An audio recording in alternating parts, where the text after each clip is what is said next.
Remember who they are. One of the things that you have to remember is they have always been this way. Just because we want them to be different, they're not going to be. Just because we want them to be the illusion that we thought we had, that doesn't mean it's going to be true. You can't expect them to change. They are who they are. Their core person is who they have always been. You may not have seen it, but it's always been there. Forgetting this reality will always cause you problems. Every time that you try to rationalize away what's going on, their actions, their behaviors, or you try to give them the benefit of the doubt, or you decide to forgive them, all of those things put you in a bad situation. You have to remember that your relationship was an illusion. When you first met, you were manipulated into believing that illusion. In the beginning of this experience, you went through the love bombing and the mirroring stage where your ex, or could even be your current husband or boyfriend or girlfriend, watched you, looked for what you wanted, and made sure they either mirrored that to you, expressed it to you, gave you all that attention that you were seeking to draw you into this relationship. As a result of that, the hook is so intense that when things start to change, you still are chasing that original illusion, and that's what you think you're going to get back to.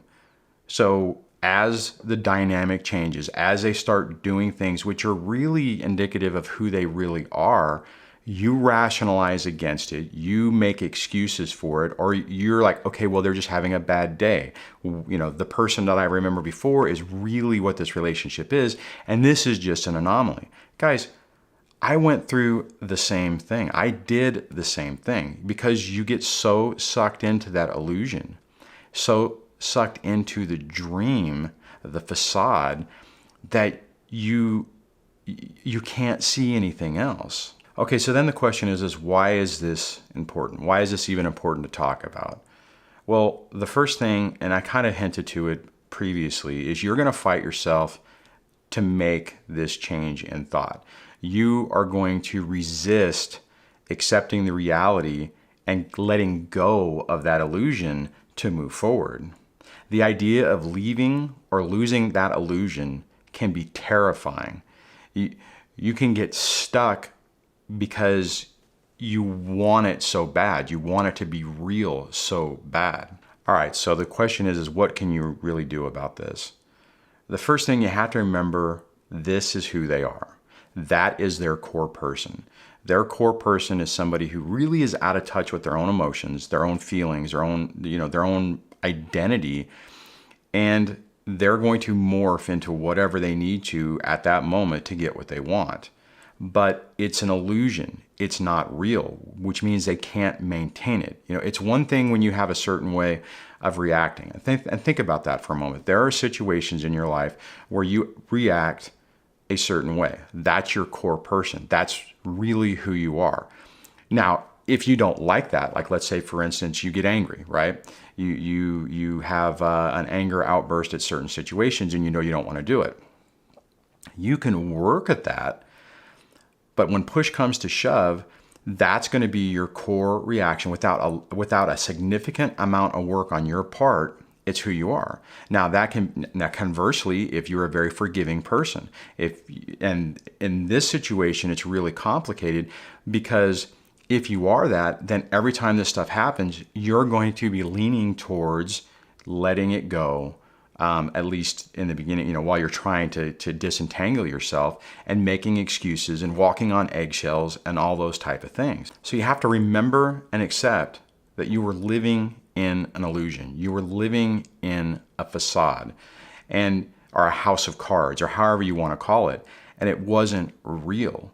Like I said before, you want it to be real. You want it to be true. You want that illusion to be, and that fantasy, this is probably a better way to say it, that fantasy to be true, to be real. And for all that time and effort that you put in this relationship, and it doesn't matter whether it's been a couple of years or it's been a couple of decades, you still have an investment of yourself and of your time and energy into this situation. So if you find yourself dealing with this, I've made a couple of videos about this in the past, and I would highly recommend you check them out if you haven't seen them before. I'll put a link over here to a playlist that covers them. The first video is Absolute Thinking for Narcissistic Recovery. It's a framework. That's not. It's a mindset to how to deal with your ex or your soon-to-be ex, and just to briefly cover the concept, basically. And I know typically we're all raised to not do this, but you have to have this strict thinking and opinion of who the other person is. And what I mean is even if you're not sure, and maybe even if they're not truly suffering with a personality disorder, maybe they're just a toxic person for you and have a lot of narcissistic traits. It's in your best interest, if you're struggling with this, to have an absolute thought that they are in fact a narcissist suffering from narcissistic personality disorder.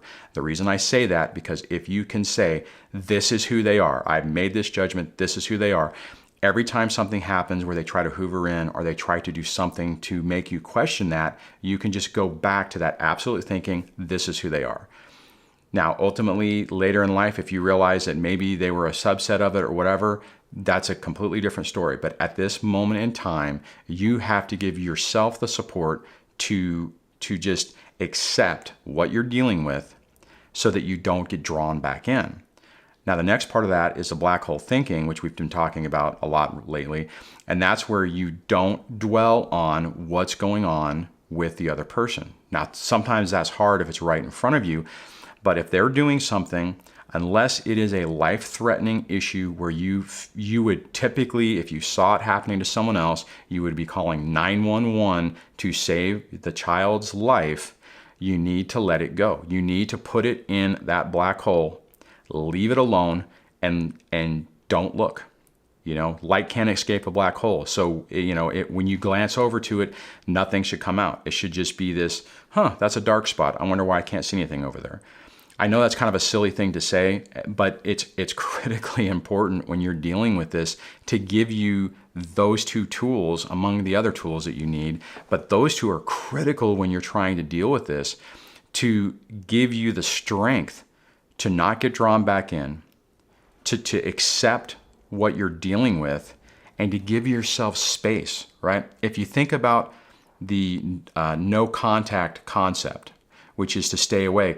The main crux of that, the reason why people push no contact so much is because the more time you have away from the person, the better you are to be able to see what's really going on. And this video isn't about no contact, but I just wanted to cover that for a moment. And bottom line, you have to give yourself the tools to be able to cope and start to move forward, like I was just talking about. And those other tools are the hybrid no contact, gray rock, the no contact, and all of those things coupled with the absolute thinking and the black hole thinking really help protect yourself. Okay, so what can you do right now to start helping? What are the steps that you can do today to start pointing you into the right direction to help? Well, the first thing is, you gotta start taking steps to change your environment today. I'm not saying that you have to move out, that you have to pack up everything and leave or kick the person out. That's not what I'm saying.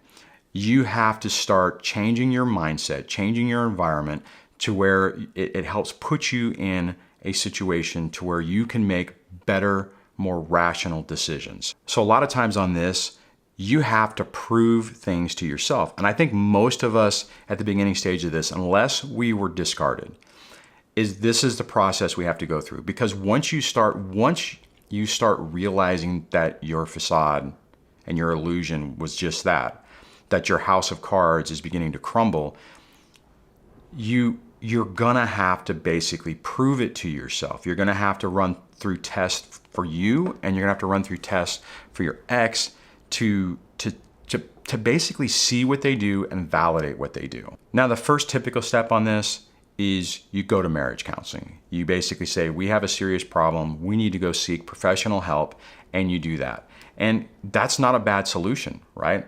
Because to go from realizing what you're dealing with and leaving, that is a huge leap.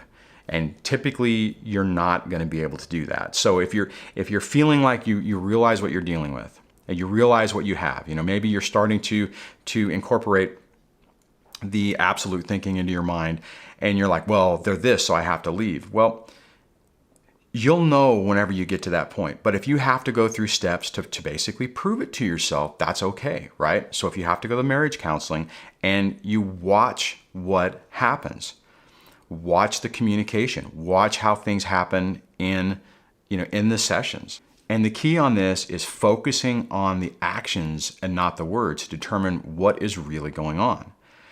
These people are masters at being able to tell you what you want to hear. I'll change. Things will be different. Now that I understand that this bothers you, I'll stop. And you want it so bad. It goes back to the beginning of this video where we were talking about, the fact that you want the illusion so bad. So when they say the words that you want to hear, you can go, okay, I'm going to give them another chance. But you have to watch the actions. Just because someone says something doesn't mean they're going to do it. Just because they put on a facade doesn't mean they're going to be able to maintain it. And I say all this because as you're going through this, you're not really going to be sure what to believe and what is real. So you have to slow yourself down to be able to process all this.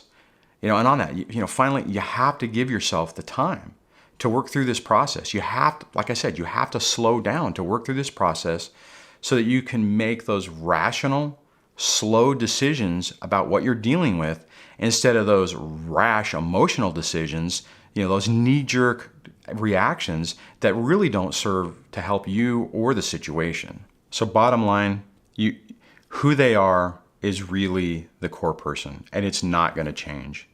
If you do some of those other things to prove to yourself one way or another, if they do change, then they may be somebody who has strong narcissistic traits as opposed to the full-blown personality disorder, but typically they're not going to. And it's real easy to tell because, like I just said a minute ago, their actions and their words won't match up. Okay, so if you want to add to the conversation about how you're struggling with remembering who they are, remembering who your ex really is, add it in the comments below. If you have some stories about how you've dealt with it, how you've been able to transition from that illusion to the reality, and want to add what was beneficial and what helped you, add that as well, because that really is helpful. If you guys like this video, please give it a big thumbs up. If you like the channel, please subscribe, and I will chat with you guys in the next video. Take care.